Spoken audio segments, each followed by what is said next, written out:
धावपळीच्या या वेळेमध्ये आपण वेळेत वेळ काढून या ठिकाणी या सभेसाठी हजर झालात व तसेच आपल्या सर्वांच्या विनंतीला मान देऊन सन्माननीय माजी मंत्री सन्माननीय आमदार साहेब या ठिकाणी आपल्या विनंतीला मान देऊन आले, त्यांचे देखील या ठिकाणी मी आभार व्यक्त करतो. मायबापो, मागच्या 8 दिवसापासून आपण बघतोय, धावतोय, पळतोय. कशासाठी? तर मतदानासाठी नव्हे, आपला हक्काचा माणूस त्या सभागृहात जावा यासाठी.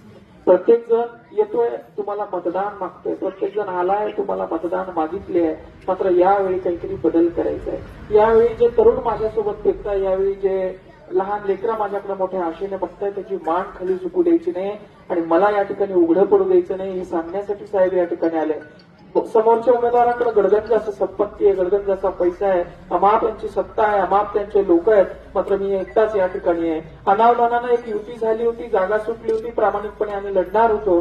सर्वांनी म्हटलं पक्ष निवडायचं, चालू पक्ष आपण निवडला, कारण आपण गावागावात जातोय, आश्वासन देतोय, उद्या ते कामं देखील आपल्याला करावं लागतील. म्हणून अगोदर साहेबांना विचारलं की साहेब मी जाणार आहे, मी आश्वासन देणार आहे, पण ते कामं झाले पाहिजे. साहेबांनी, संदीपान भुमरे साहेबांनी पण सांगितलं आणि साहेबांनी पण सांगितलं, मंगेश आम्ही तुझ्या पाठीशी आहोत, तू कुठेही काहीही काम सांगितलं तर आम्ही करायला तयार आहोत. त्या अनुषंगाने आम्ही पक्ष निवडला आणि या ठिकाणी काम करतोय. मात्र त्यांना ते सहन झालं नाही. कालचं लहान पोरग येणार आणि इथं शिवसेनेचा ध्वज फडकवणार, हळूहळू पूर्ण फुलंब्री तालुक्यावर शिवसेनेचा धनुष्यबाण लावणार, परिणामी पूर्ण जिल्ह्यामध्ये शिवसेना होणार याची जणू काही त्यांना भीती वाटली.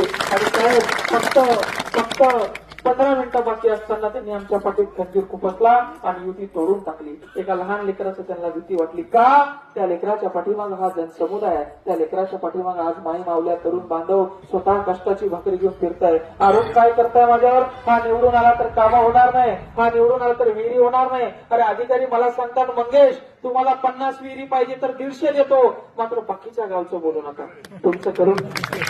आता माझं गाव झालं, माझ्या गावचे कामं झाले, आता मी त्यांना सांगणार आहे साहेब मग 24 गावं सोडा, बाकीचं तुम्ही तिकडे काही करा. म्हणून तुम्हाला मला एक संधी द्यावा लागणार आहे. बापू साहेबही म्हणले, मंगेश तुला काही मदत लागली तर सांग, आम्ही तुमच्या पाठीमाग आहे. साहेबही म्हणले काही मदत लागली सांग, तुझ्या पाठीमाग आहे. मी म्हणलं साहेब मला काहीच मदत लागत नाही, तुम्ही फक्त या आणि माझ्या जनतेला आश्वासन द्या की मंगेश जो बोलतोय त्याच्या पाठीवर हात ठेवून आम्ही ते काम तुला पूर्ण करण्याचं आश्वासन देऊ.